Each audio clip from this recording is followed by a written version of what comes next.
Hi, everybody. This is Warren Herman. So, tonight, what I want to talk about is a way that we can gain confidence.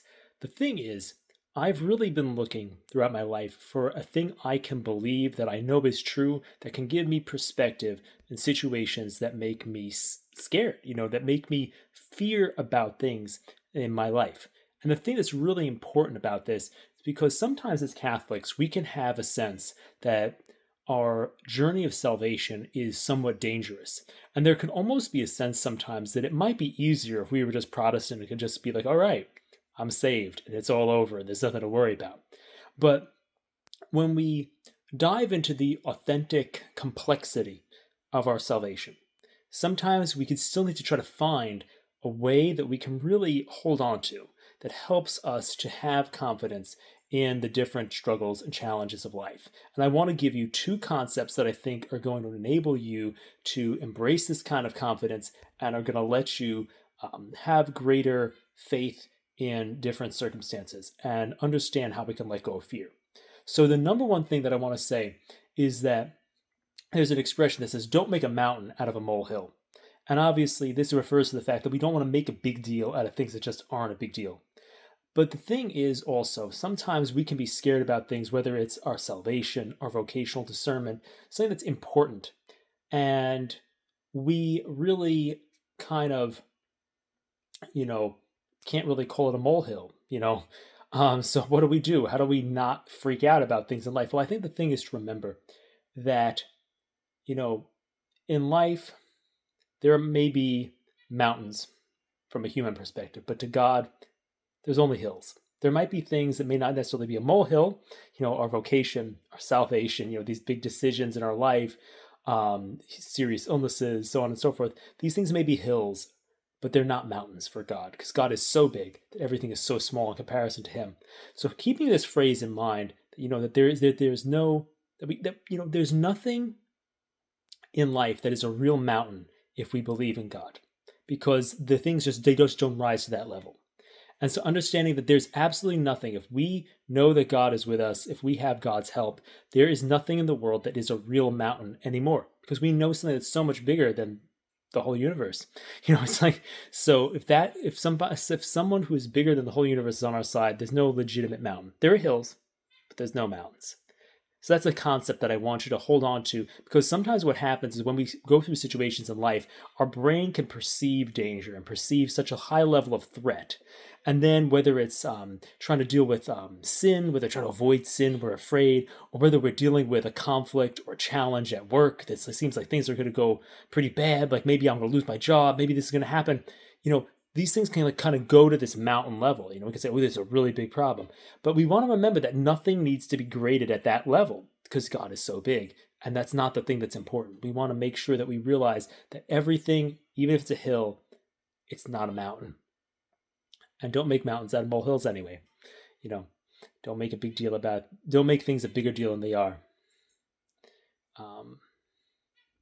So the other thing I want to realize is another way of looking at this, another way of phrasing this, because essentially, sometimes when they have things like threats, it's a code red, when they have these types of levels of problems, in certain things.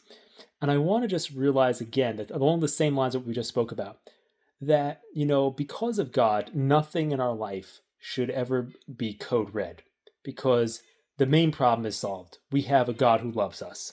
And because we have a God who loves us, nothing is a code red anymore. We can almost say that because of the blood that He shed, nothing in the world is a code red. And I promise that I just thought of that random line as I was saying it, because it was kind of, it might be cheesy, but it's something that we can realize that, by Jesus shedding His blood, there is nothing in the world anymore that is code red anymore, because the main problem has been solved. We know that there is a God who loves us, and that the red of His blood takes away the threat of everything in the world, even if there is complexity, admittedly, to our salvation. And the thing is to remember that, as Catholics, we do have obviously a legitimate understanding of mortal sin and these type of things, But people like St. Padre Pio talked about how even if we commit a serious sin, we should not have a kind of sorrow that is kind of like dejecting and despairing and these type of things. Or many other people, have said, in other Christian contexts, said that we shouldn't have a sense of condemnation. We should have a sense of conviction. Um, we don't ultimately want to have despairing or self-centered guilt. I think that's probably a safe thing to say. We don't want these things to be problematic. We want these things to lead us to trust God more. And St. Pio talked about how we should still, not despair. We should still trust God and have a tender sorrow for our sins and these type of things. People like St. Therese of Lisieux said, even if I had all the sins on my mind, all the sins that I could think of on my conscience, I would still throw myself with trust into the arms of God. Saint Maximilian Kolbe talked about how even if we're going through all these different sins, we should surrender all our guilt to Mary. Surrender it all to her as if you're giving it to her like her property. You're just giving yourself over to her and trust. And this reminds us again that nothing should be elevated to code red. If we're very stressed out about our sins, if we're very stressed out about our struggles in life and in work, if we're elevating things to code red, then we're losing touch with that reality that, that there is this God who died for us and who loves us, and that the context in which everything occurs is a universe where there's nothing that need be perceived as code red anymore. There may be things that are code yellow, there may be things that are code orange, there may be things that are quite close to code red, but there's nothing that's code red anymore. There's not that complete sense of threat.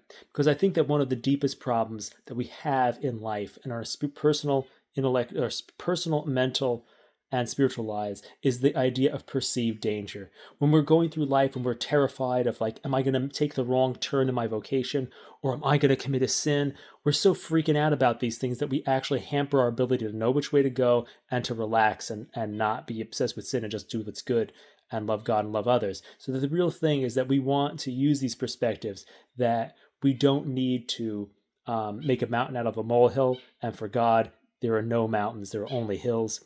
And we also want to say nothing in the world is a code red anymore. So remembering these things can enable us to be much more effective by reducing the sense of perceived danger that we experience as a result of the different challenges of life. So I hope this is helpful to you in developing the confidence on your journey with God.